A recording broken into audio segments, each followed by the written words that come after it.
चल चल चल चल चलो होय चल चल चल चल चलो चलो चलो होय चल। राम राम मुनीम जी। राम राम।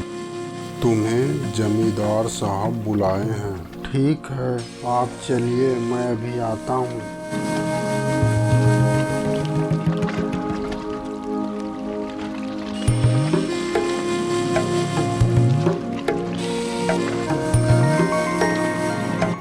शंभू अपने बैल को लेकर अपने घर पहुँचता है।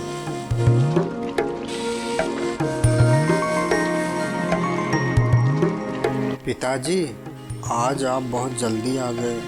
आपकी तबीयत तो ठीक है? बेटा, तबीयत तो ठीक है, जमींदार ने हमें बुलाया है। ठीक है पिताजी, आप जाइए।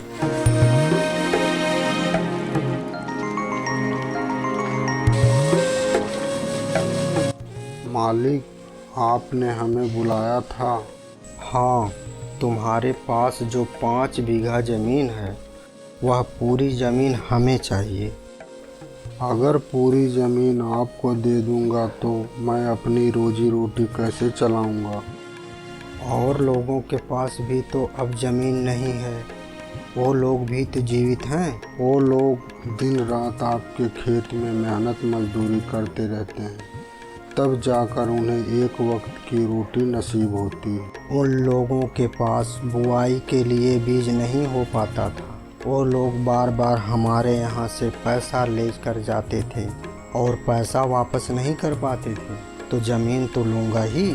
आपने उन लोगों की मजबूरी का फ़ायदा उठाया है। तुम बहुत ज़्यादा ही बोल रहा है। तुम अपनी ज़मीन देगा कि नहीं?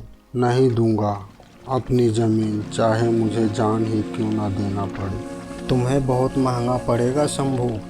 शंभू वापस अपने घर आता है। पिताजी, जमींदार ने आपको क्यों बुलाया था? बेटा, हमारे पास जो ज़मीन है उसी ज़मीन को जमींदार मांग रहा था। मैंने देने से इनकार कर दिया। आपने अच्छा किया। मैंने सुना है कि जमींदार बहुत दबंग है। वह किसान की ज़मीन को गलत तरीके से अपने नाम करवा लेता है। हाँ बेटा, तुमने सही सुना है। जब किसी को पैसे की ज़रूरत पड़ती है तो वह पैसा देता है, लेकिन उसके बदले वह सादे कागज़ पर अंगूठा लगवा लेता है और ज़मीन को ले लेता है। शंभू की बातें जमींदार को परेशान कर रही थी। अपनी ज़मीन नहीं दूंगा, अपनी ज़मीन नहीं दूंगा।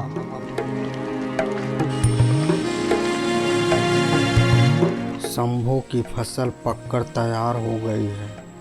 आज रात को सभी आदमियों को लेकर उसकी फसल काट कर उठा लाओ। ठीक है मालिक।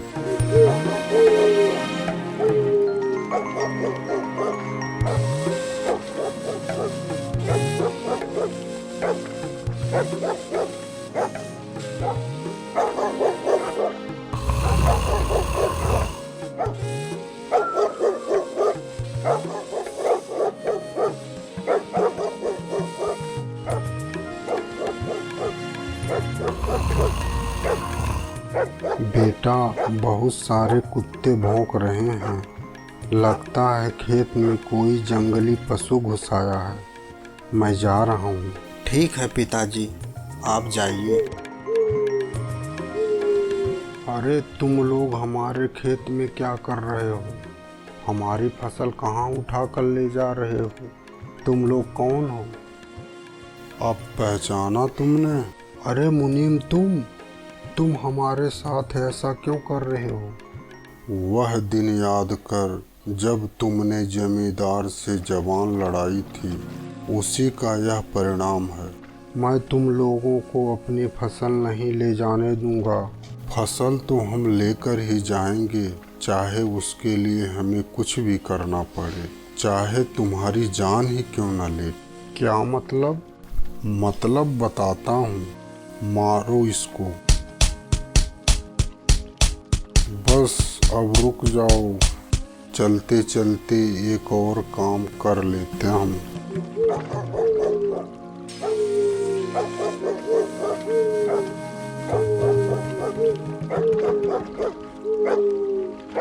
सूरत भाई।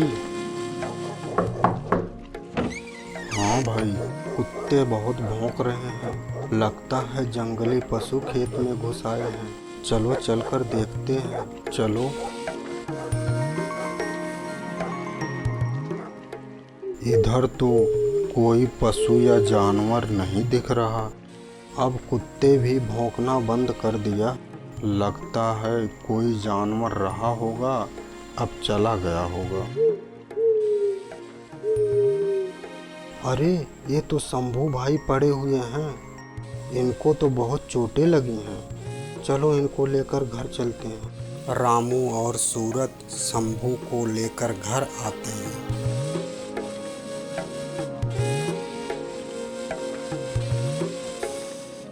श्याम बेटा, तुम्हारे पिताजी को काफ़ी चोटें लगी हैं।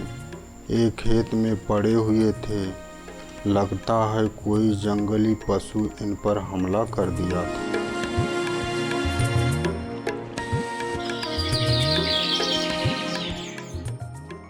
वैद्य जी, हमारे पिताजी को काफ़ी चोटें लगी हैं। आप चलकर दवा दे दीजिए। चलो।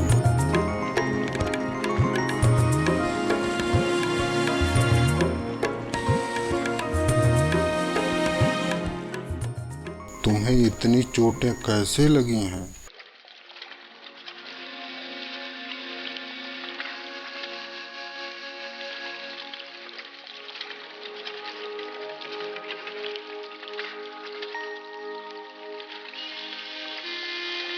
पिताजी, हम जमींदार के खिलाफ सरकारी कार्रवाई करते हैं। बेटा, जमींदार दबंग लोग हैं। उनके सामने हम लोगों की कोई सुनवाई नहीं होती।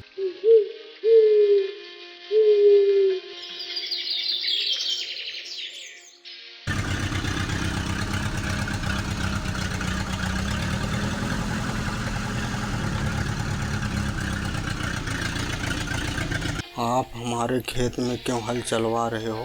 यह खेत तेरा नहीं मेरा है। जाकर अपने बाप से पूछ। पिताजी, जमींदार हमारे खेत में हल चलवा रहा। बेटा, उसके सामने हम कुछ नहीं कर सकते।